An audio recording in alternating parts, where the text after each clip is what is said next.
ہم وہی کہیں گے جو ہمارا دین ہم کو بتاتا ہے، عمل کرو تو تمہارا بھلا ہے۔ الحمدللہ رب العالمین والصلاة والسلام على سید الانبیاء والمرسلین، اما بعد فاعوذ باللہ من الشیطان الرجیم، بسم اللہ الرحمن الرحیم۔ ان اللہ وملائکتہ یصلون علی النبی یا ایہا الذین آمنوا صلوا علیہ وسلموا تسلیما۔ اللہم صل علی سیدنا وشفیعنا وحبیبنا ومولانا محمد وبارک وسلم صلاۃ وسلام علیک یا رسول اللہ صلی اللہ تعالی علیہ وسلم۔ روزے کے بارے میں جو مشہور حدیث پاک ہے اس کو آپ حضرات نے کئی مرتبہ سماعت کیا۔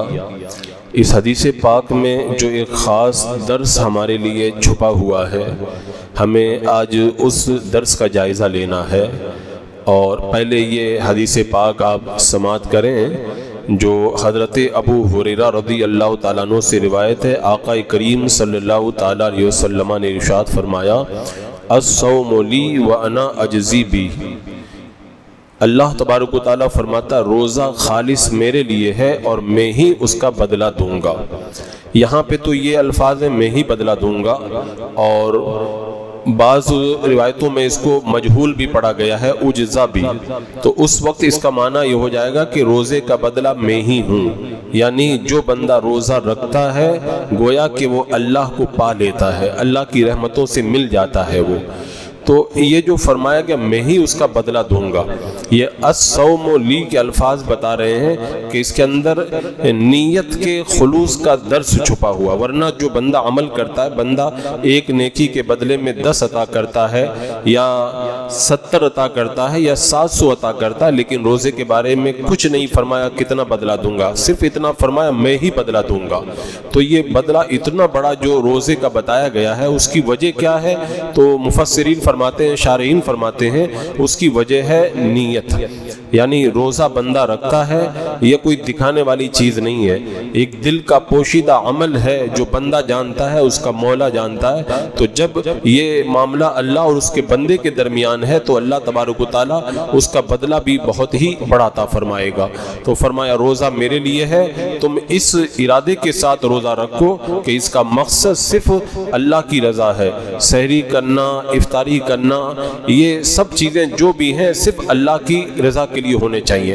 اور آپ حضرات نے بارہا سنا ہوگا کہ نیت کو عمل میں بڑا دخل ہوتا ہے، جو جسم میں روح کا مقام ہے وہی عمل کے اندر نیت کا مقام ہوا کرتا ہے۔ یہاں پر میں تھوڑا بات واضح کرنے کے لیے بتا دوں، آپ نے بخاری شریف کے بارے میں سنا ہوگا کہ امام بخاری رحمۃ اللہ تعالیٰ علیہ نے جب اپنی بخاری شریف کو شروع کیا تو پہلی حدیث پاک یہی بیان کی، انما الاعمال بالنیات، تمام اعمال کا دار و مدار نیتوں پر ہے۔ یہ بخاری شریف شروع ہو گئی، لیکن جب بخاری شریف مکمل ہوئی تو سب سے اخیر میں امام بخاری نے جو حدیث پاک بیان کی وہ یہ ہے، کلمتان حبیبتان الی الرحمن خفیفتان علی اللسان ثقیلتان فی المیزان سبحان اللہ وبحمدہ سبحان اللہ العظیم۔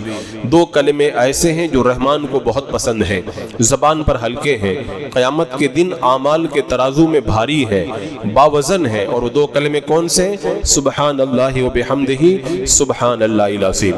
اب آپ دیکھیں پہلی حدیث نیت والی اور آخر والی حدیث امام بخاری لائے ہیں اعمال کے وزن والی، تو اعمال کا مدار و مدار نیتوں پر، اور قیامت کے دن اعمال کو وزن کیا جائے گا۔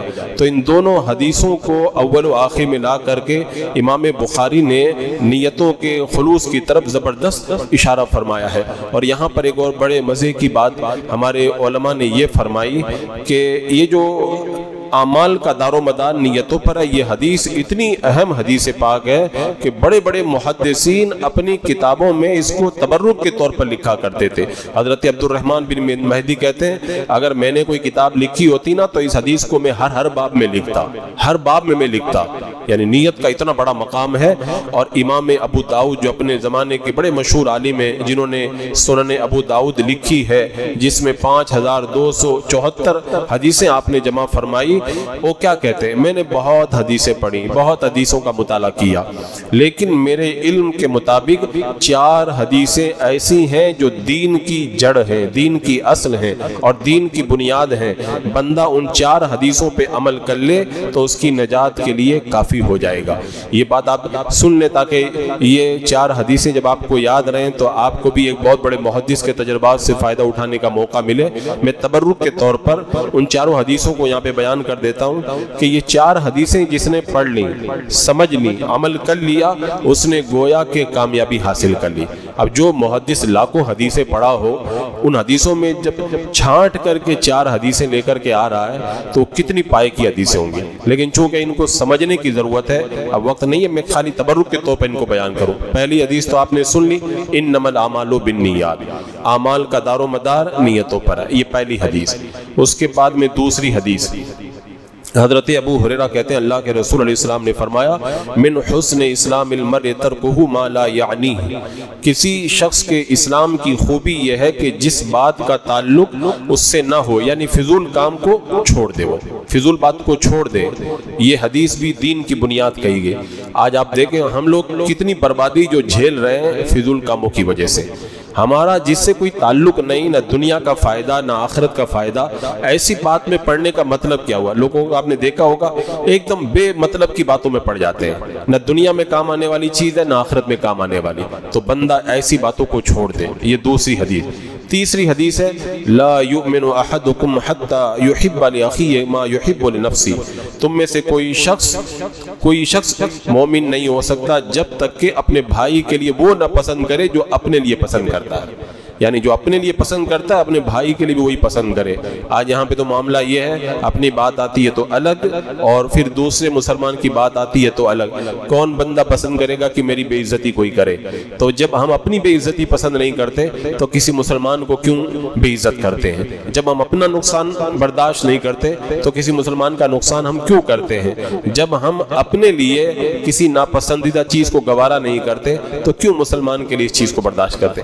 تو یہ بندہ اگر سمجھ لے یہ دین، یعنی پورا معاشرہ جو پوری سوسائٹی ہے نا اس میں امن و امان پیدا ہو جائے اگر بندہ ان حدیث کو۔ یہ 3 حدیثیں ہو گئی، اور چوتھی حدیث پاک ان الحلال بین وان الحرام بین وبینہما مشتبہات لا یعلمہن کثیر من الناس، فرمایا بلا شبہ حلال بھی بالکل واضح ہے، حرام بھی بالکل کلیئر ہے، ان دونوں کے بیچ میں کچھ شبہ والی چیزیں ہیں جنہیں بہت سارے لوگ نہیں جانتے۔ جس نے خود کو ان شبہ والی چیزوں سے بچا لیا اس نے اپنے دین اور اپنی عزت کو بچا لیا، اور جو شبہ والی چیزوں میں داخل ہو گیا وہ حرام میں داخل ہو گیا۔ حرام سے بندہ بچتا ہے، حلال کام کرتا ہے، لیکن ان دونوں کے بیچ میں کچھ ایسی چیزیں جن کے اندر کنفیوژن ہے تو بندے کو ان سے دوری۔ بھئی اگر کوئی پیالہ ہو، پیالے کے اندر ایک کونے میں زہر ہے اور آپ کو پتہ چل جائے تو آپ پورا پیالہ ہی چھوڑ دیتے، پتہ نہیں زہر میرے کھانے میں نہ آ جائے۔ ایسے ہی کچھ ایسی چیزیں ہیں جو کلیئر نہیں ہے، بندے کو پتہ نہیں حلال ہے کہ حرام ہے، ان کو بھی چھوڑ دینا چاہیے تاکہ بندہ حرام میں نہ پڑ جائے۔ اچھا، اللہ کے رسول علیہ السلام نے بات کہنے کے بعد میں مثال دے کر کے سمجھایا۔ مثال دیکھے کیا بتایا؟ ارشاد فرمایا کر راعی یرعا حول الحما یوشک ان یرتعا فی، فرمایا کہ خبردار ہر بادشاہ کی ایک چراگاہ ہوتی ہے، اللہ کی چراگاہ اس کی حرام کی ہوئی چیزیں، خبردار۔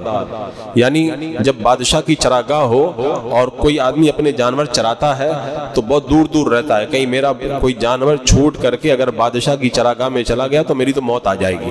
تو جب بادشاہ سے اتنا ڈرتا ہے تو جو چیزیں حرام ہیں وہ اللہ کی چراگاہ ہیں، ان کے قریب قریب مت جانا، کیونکہ اگر ان میں تمہارا نفس لے گیا تو پھر تم برباد ہو جاؤ گے۔ اور فرمایا کہ سن لو، جسم کے اندر گوشت کا ایک ٹکڑا وہ صحیح ہو گیا تو سارا بدن صحیح ہو گیا، اور وہ بگڑ گیا تو سارا جسم بگڑ گیا، وہی القلب، سن لو وہ دل ہے۔ یہ 4 حدیثیں ہیں، امام ابو داؤد کہتے ہیں ان 4 حدیثوں کو جو بندہ عمل کر لینا وہ کامیابی پا لے گا۔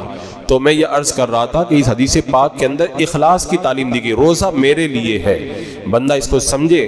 اللہ تبارک و تعالیٰ نے جو فرمایا اس کا، آج عام طور پر جو اعمال ہمارے برباد ہوتے ہیں اس کے اندر یہ اخلاص نہیں پایا جاتا، اسی لیے برباد ہوتے ہیں۔ یہاں پر مجھے ایک واقعہ یاد آیا، ایک اسکول کے اندر ایک پڑھایا کرتے تھے ٹیچر، وہ توحید یعنی دینیات کے ٹیچر تھے، تو عقائد اور توحید کے بارے میں لوگوں کو، بچوں کو بتاتے تھے۔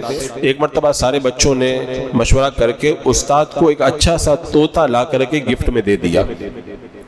اب جب طوطا دیا اور استاد گھر میں بلی پہلے سے پال کر کے رکھے تھے تو طوطا سے بڑا پیار ہو گیا ٹیچر کو۔ روزانہ جب جاتے تھے وہ پڑھانے کے لیے اسکول میں تو طوطے کو ساتھ میں لے کے جاتے، اور طوطے کو آپ جانتے ہیں بار بار جب کوئی چیز سنے گا تو اس کو رٹ لیتا ہے۔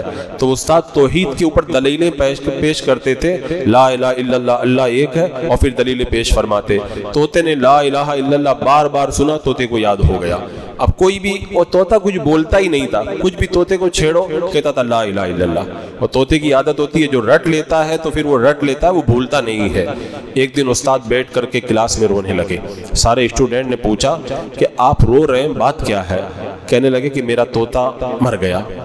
تو کہنے کہ اس میں غم کی کوئی بات نہیں، ہم لوگ چندہ کر کے سارے شاگرد آپ کے لیے بڑا خوبصورت اور بڑا اچھا والا طوطا لا کے دیں گے۔ استاد نے کہا نہیں، میرا رونا طوطے کی وجہ سے نہیں ہے، میرے رونے کی وجہ تم لوگ سمجھو۔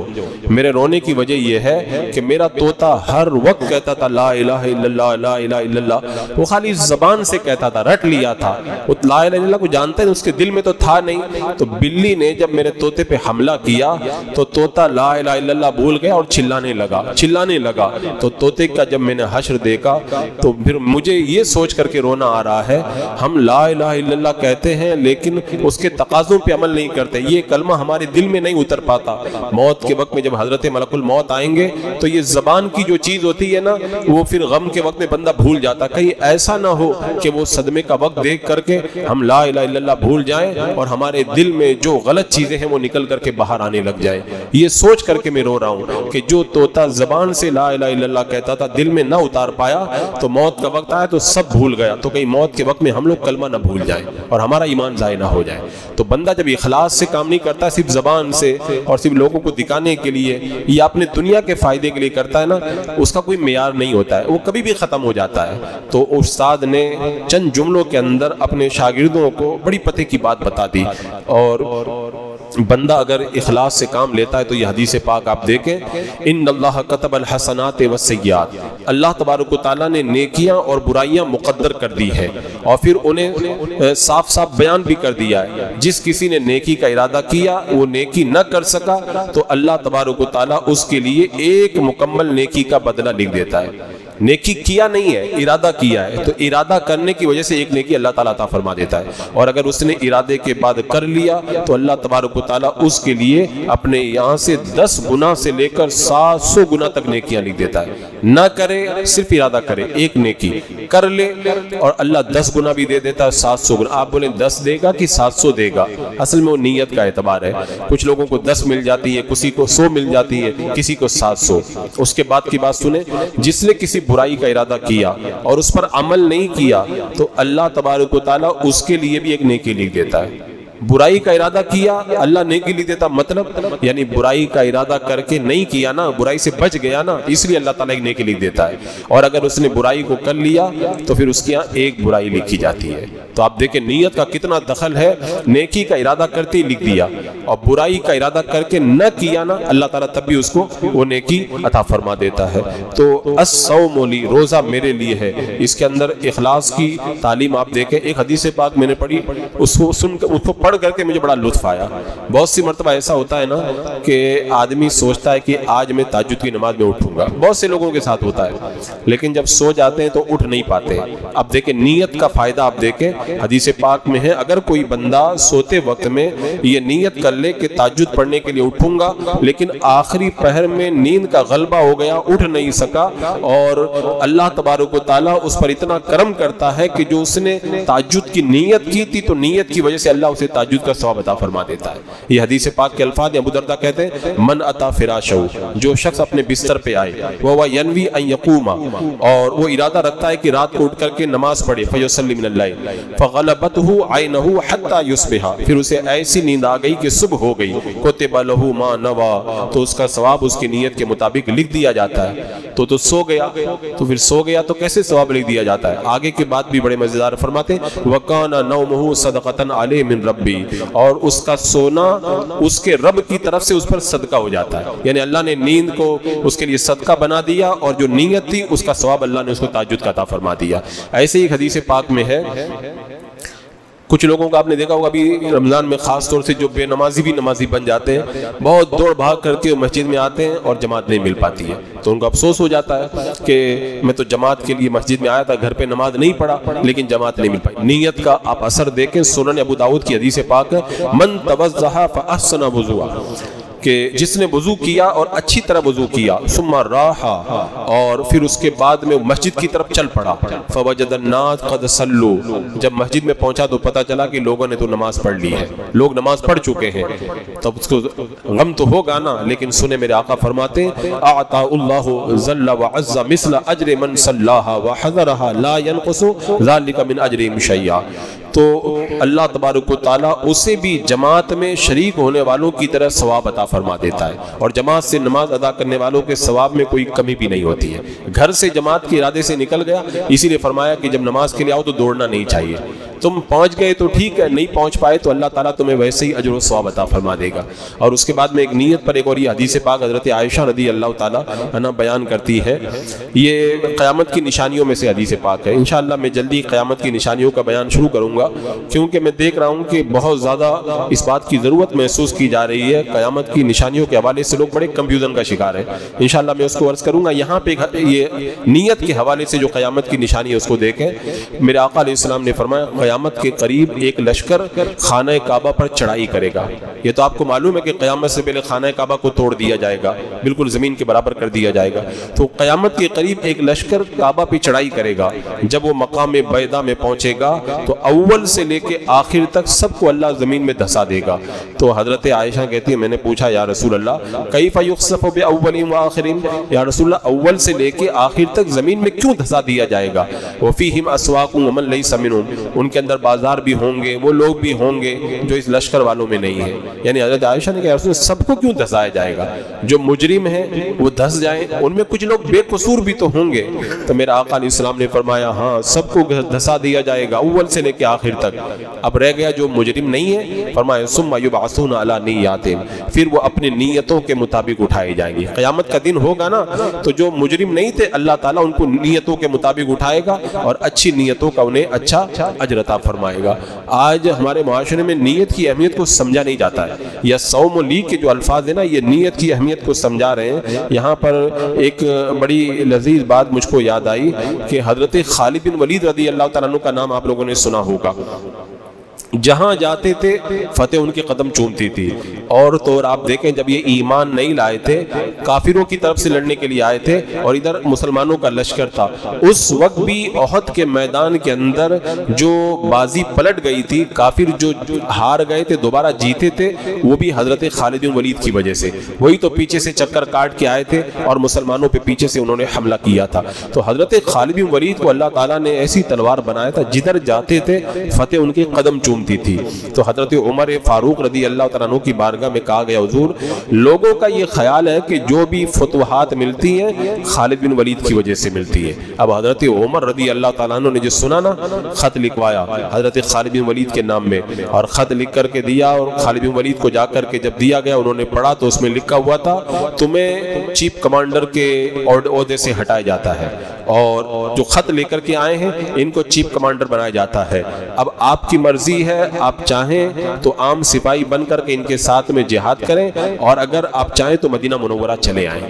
آپ دیکھیں اتنا بڑا فاتح جس نے ساری زندگی تلواروں سے میدان جنگ کے اندر کھیلا ہو، اور فتح نے جن کے قدم چومے ہو، چند ہزار کو لے کر لاکھوں کے لشکر سے ٹکرا گئے پھر بھی جنہوں نے ہار نہ مانی ہو، اتنا بڑا جنرل، اس کو اگر کوئی مسلمان خلیفہ ہٹا دے تو پھر اس کا آج کا اگر کوئی بندہ ہوتا تو بغاوت کر دیتا، بولے میں نے اتنا کام کیا مجھے ہٹا کے عام فوجی بنایا جا رہا ہے۔ لیکن وہ لوگ اخلاص کے پیکر تھے، انہوں نے کہا کہ نہیں میں عام سپاہی بن کر کے جہاد کے اندر شرکت کرنا گوارا کروں گا۔ جب دشمن کو پتا چلا تو دشمن کا آدمی کہنے لگا اے خالد بن ولید کیسا تم کو محسوس ہوتا ہے کہ پہلے تو آپ کمانڈو تھے اور اب جو ہے وہ عام سپاہی بن کر کے لڑ رہے ہیں؟ حضرت خالد بن ولید کا جواب سنو، بولے جب میرے ہاتھ میں سپہ سالاری تھی تب بھی میں اللہ کی رضا کے لیے لڑتا تھا، اب مجھے عام سپاہی بنایا گیا تب بھی میں اللہ کی رضا ہی کے لیے جہاد کرتا ہوں، مجھے اس بات کا کوئی افسوس نہیں ہے۔ وہ ایسے پاکیزہ دل تھے تو اللہ تبارک و تعالیٰ نے ان کو وہ بلندیاں عطا فرمائی کی فتوحات ان کے قدموں کو چوبا کرتی تھی۔ تو نیت کا بندے کے اندر بڑا دخل ہوتا ہے، اور یہ حدیث پاک میں ہے، میرے آقا صلی اللہ علیہ وسلم کی بارگاہ میں ایک شخص آیا، وہ کہنے لگا یا رسول اللہ، ایک شخص جنگ میں شرکت کرتا ہے غنیمت حاصل کرنے کے لیے، مال پانے کے لیے، اور دوسرا آدمی جنگ میں جاتا ہے نام کمانے کے لیے۔ ایک شخص جنگ میں شرکت کرتا ہے کہ بہادری کی دھاک بیٹھ جائے، تو ان میں سے کون اللہ کے راستے میں لڑتا ہے؟ میرے آقا صلی اللہ علیہ وسلم نے فرمایا جو شخص اس ارادے سے جنگ کرتا ہے کہ اللہ کا کلمہ بلند ہو جائے، صرف وہی اللہ کی راہ میں لڑ رہا ہے۔ اب آپ بتائیں، جہاد اتنا بڑا کام ہے، بندہ جان ہتھیلی پہ لے کر کے لڑ رہا ہے، لیکن جب اللہ کی رضا مقصد نہ ہو تو پھر وہ جہاد بھی بندے کے کچھ کام نہیں آ پاتا ہے۔ اور یہاں پر ایک مجھے اور بات یاد آئی، ایک صفے، یہ حضرت مسلمہ جب صفے سالار تھے اس دور کا یہ واقعہ ہے، یعنی اس دور کے جو مسلمان تھے نا، کتنے پاکیزہ لوگ تھے، کتنے پاکیزہ لوگ تھے۔ آج تو اگر مفت کا مال مل جائے نا، آدمی ہف ہف کر کے کھا لے گا اور ڈکار بھی نہ لے گا۔ اس زمانے کے لوگوں کا آپ طریقہ دیکھیں، اگر انہیں کوئی دنیا کا مال ملتا تھا تو لے جا کے صفے سالار کو دے دیتے تھے کہ ہمیں کو مال ملا ہے۔ اور اخلاص ان کا کیسا تھا؟ حضرت مسلمہ نے ایک قلعے کا محاصرہ کیا، بہت کوشش کی لیکن فتوحات نہ ملی۔ آخر میں پلاننگ تیار ہوئی کہ نیچے سے سرنگ کھود کر کے ایک آدمی کو اندر اتارا جائے، وہ قلعے کے اندر چلا جائے اور اندر جا کر کے دروازہ کھول دے اور مسلمان لشکر قلعے کے اندر داخل ہو جائے۔ تو اعلان کر دیا کون سرنگ کے اندر سے قلعے میں جائے گا۔ اب یہ تو بہت مشکل کام تھا، ایک اکیلا بندہ دشمن کے پورے قلعے میں چلا جائے اور جا کے دروازہ کھول دے، اس کے لیے شیر کا دل ہو تب بھی کم پڑ جائے گا، اس کے لیے جگر چاہیے، پتا چاہیے، اور اس کے لیے بندے کے اندر وہ ہمت اور جرت چاہیے۔ کوئی تیار نہیں ہوا۔ لیکن جب شام کا وقت ہوا تو ایک نقاب پوش، یعنی جو چہرے پہ لوہے کی ٹوپی خود ہوتی ہے، اس میں اپنا چہرہ چھپانے والا آیا اور سرنگ کے اندر گھسا، اندر جا کے دروازہ کھولا اور مسلمانوں نے قلعے کو فتح کر لیا۔ اب حضرت مسلمہ نے اعلان کیا وہ نقاب پوش کون ہے، وہ آئے، اس کو میں عزت دوں گا، انعام دوں گا، اور اس کو میں بادشاہ کے دربار سے، خلیفہ کے دربار سے اعزاز دلواؤں گا۔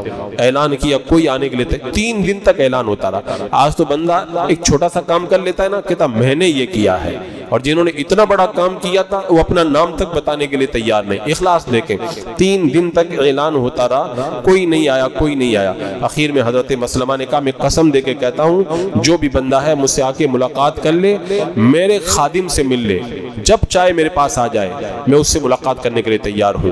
رات جب آدھی سے زیادہ گزر گئی تو وہ بندہ آیا، ایک بندہ آیا خادم کے پاس، کہا مجھے لے چلو، مجھ سے میں ملاقات کروں گا مسلمہ سے۔ کہا وہ سرنگ میں گزرنے والے آپ ہی ہیں؟ کہا مجھے لے کر کے تو چلو، میں بتاتا ہوں وہ کون تھا۔ اب حضرت مسلمہ کے پاس جب گئے تو کہا کہ میں تمہیں اس کا پتہ بتاتا ہوں جو سرنگ میں گھس کر کے دروازہ کھولا اور اللہ نے مسلمانوں کو فتح عطا فرمائی، لیکن میری 3 شرطیں ہیں، 3 شرطیں ہیں۔ کہا ٹھیک ہے، تمہاری 3 شرطیں منظور ہیں۔ کہا میری پہلی شرط تو یہ ہے کہ خلیفہ کو میرا نام نہ بتایا جائے، پہلی شرط، اور دوسری شرط یہ ہے کہ مجھے کچھ بھی انعام نہ دیا جائے، اور تیسری شرط یہ ہے کہ جس نے سرنگ میں گھس کر کے دروازہ کھولا تھا اس کا نہ نام پوچھا جائے، نہ اس کا خاندان پوچھا جائے، نہ اس کا علاقہ پوچھا جائے۔ اب 3 شرطیں منظور کر لی تھی تو بولنا پڑا ٹھیک ہے۔ تو کہا سنو، وہ دروازہ کھول کر کے، اور سرنگ میں سے اندر جا کے دروازہ کھولنے والا کوئی اور نہیں تھا، میں نے ہی جا کر کے وہ دروازہ کھولا تھا۔ یعنی اخلاص آپ دیکھیں اس قدر۔ اور اس کے بعد اخلاص کی برکت میں بتاؤں، حضرت مسلمہ پھر جب بھی نماز پڑھتے تھے نا تو دعا کرتے تھے اللہ جب کل قیامت کا دن آئے تو مجھے سرنگ والے کے ساتھ میں اٹھانا، یا اللہ جب کل قیامت کا دن آئے تو میرا حشر بھی سرنگ والے کے ساتھ میں کرنا۔ آج ہمارے معاشرے میں کوئی ایسا سرنگ والا نظر نہیں آتا جو اتنا بڑا کام کر دے اور اس کے باوجود بھی اپنا نام چھپا کر کے رکھے۔ آج نام چمکانے والے تو بہت لوگ نظر آئیں گے کہ میں نے یہ کیا ہے، لیکن سرنگ والا اگر آپ معاشرے میں ڈھونڈیں گے نا تو کوئی نظر نہیں آئے گا۔ آج ہمارے معاشرے میں بھی ایسے سرنگ والے مخلص لوگ پیدا ہو جائیں نا تو معاشرے میں انقلاب پیدا ہو جائے گا۔ ایک بار اللہ کے رسول علیہ الصلوۃ والسلام تشریف لائے، حضرت ابو سعید خدری رضی اللہ تعالیٰ عنہ فرماتے ہیں، ارشاد فرمایا آپ نے کہ ہم دجال کا ذکر کر رہے تھے، دجال کا ذکر کر رہے تھے، میرے آقا علیہ السلام نے آ کر فرمایا کیا میں تمہیں ایسی چیز کے بارے میں نہ بتا دوں جو دجال سے بھی زیادہ خطرناک ہے، دجال سے بھی زیادہ خطرناک ہے۔ ہم نے عرض کیا کیوں نہیں یا رسول اللہ؟ آپ نے فرمایا وہ پوشیدہ شرک جو یہ ہے کہ آدمی نماز پڑھنے کے لیے کھڑا ہو تو اپنی نماز کو صرف اس وجہ سے خوبصورتی سے ادا کرتا ہے کہ کوئی اس کو دیکھ رہا ہے، یہ ریاکاری جو ہے نا دجال کے فتنے سے بھی زیادہ خطرناک ہے. یعنی دجال کا فتنہ اتنا زبردست کہ ہر نبی نے اپنی امت کو دجال کے فتنے سے ڈرایا، لیکن جو بندہ اس طرح کی ریاکاری کرتا ہے وہ دجال سے بھی زیادہ بڑے فتنے کے اندر مصروف ہے. اچھا، الصوم لی کے اندر ایک بات اور بھی ہے کہ ہر نیکی اللہ کی خاطر کرنے کی بندے کو عادت بنانا چاہیے. میرے رب نے فرمایا نا کہ روزہ میرے لیے ہے، تو فرمایا کہ تم جو بھی نیک کام کرو نا تو اس کے اندر تمہارا مقصد کیا ہونا چاہیے کہ اللہ مجھ سے راضی ہو جائے. اگر یہ مقصد ہو جائے نا، بندہ بہت لمبی عبادت نہ کرے نا، معمولی عبادت کی وجہ سے بھی اللہ اسے بڑا اجر عطا فرما دیتا ہے. ایک آدمی راستے میں جا رہا تھا، میرے آقا علیہ السلام نے ارشاد فرمایا کہ اس کو پیاس لگی، وہ کنویں میں اترا اور پانی پیا. جب باہر آیا تو کتا ہانپ رہا تھا پیاس کی وجہ سے اور کیچڑ کو چاٹ رہا تھا. اس نے سوچا کتا پیاسا ہے، وہ کنویں میں اترا، جوتے میں پانی بھر کے لایا، کتے کو پلایا. تو اللہ تبارک و تعالیٰ نے اس اخلاص کی وجہ سے اس کی مغفرت فرما دی. صحابہ کرام نے پوچھا یا رسول اللہ، کیا جانوروں کے ساتھ میں نیکی کرنے کا بھی اجر ملتا ہے؟ میرا آقا نے فرمایا ہاں، ہر جاندار مخلوق کے سلسلے میں اجر ملا کرتا ہے. اس پر اخلاص پہ تو اتنی حدیثیں ہیں، اگر سنائی جائیں تو گھنٹوں آپ سنتے رہیں. بس بندہ الصوم لی پر غور کر کے اپنے اندر اخلاص پیدا کرنے کی کوشش کرے. اللہ تبارک و تعالی ہمیں بھی مخلص بندہ بننے کی توفیق عطا فرمائے. بسم اللہ الرحمن الرحیم. اللہم صلی علی سیدنا مولانا محمد وبارک وسلم. صلاة و سلام علیک یا رسول اللہ. یا اللہ یا رحمان یا رحیم العالمین. ہمیں ماہ رمضان المبارک کی برکتوں سے مالا مال فرما دے. اے اللہ ہمیں اخلاص و تقوی کی دولت نصیب فرما، توکل اور یقین کی دولتوں سے مالا مال فرما. اے اللہ ہمیں اپنی رضا کے لیے زیادہ سے زیادہ ماہ رمضان المبارک میں کثرت سے عبادت کرنے کی توفیق عطا فرما. ایمان پہ زندگی، ایمانی پر خاتمہ نصیب فرما. ربنا تقبل منا انك انت السميع العليم وتب علينا انك انت التواب الرحيم. ان الله وملائكته يصلون على النبي يا ايها الذين امنوا صلوا عليه وسلموا تسليما. اللهم صل على سيدنا وشفيعنا وحبيبنا ومولانا محمد وبارك وسلم. صلاة وسلام عليك يا رسول الله. سبحان ربك رب العزة عما يصفون وسلام على المرسلين والحمد لله.